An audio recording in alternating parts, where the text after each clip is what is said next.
ඒක ජක්ෂයි ගොඩක්. හරිද? ඒක අපිට කරන්නත් පුළුවන්. ඒකට කියන්නත් පුළුවන්. හරිද? ඒ මොකද්ද? දන්නේ. ඔයාගේ මොකද්ද ඒ කිව්වේ? ආසම එක. මගේ ආසම එක කෝප්පේ. එහෙනම් ආයි කියන්න මොනින්දර?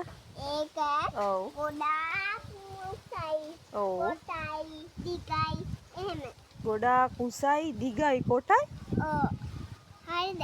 ඒක පොඩ්ඩක් උසයි පොඩ්ඩක් කොටයි පොඩ්ඩක් මෙන්න මෙච්චරයි තියෙන්නේ.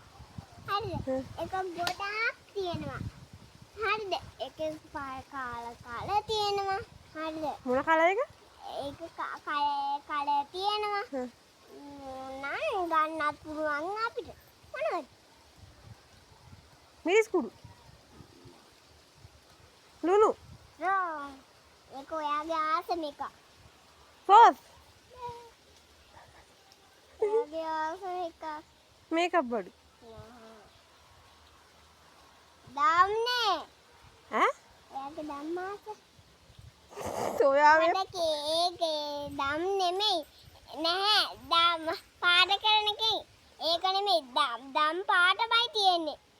ඈ? දම් පාට? දම් පාට කියන්නේ මොකක්ද? දන්නේ. දන්නේ අනේ. මොකක්ද දන්නේ අනේ. ඉතින් ඔයා ඒක කියන්න එපා එහෙනම් පළතුරක් කියලා. ඔයා පළතුරක් කියලා කිව්වා මම දන්නේ නැහැ එහෙම දම් පාටලු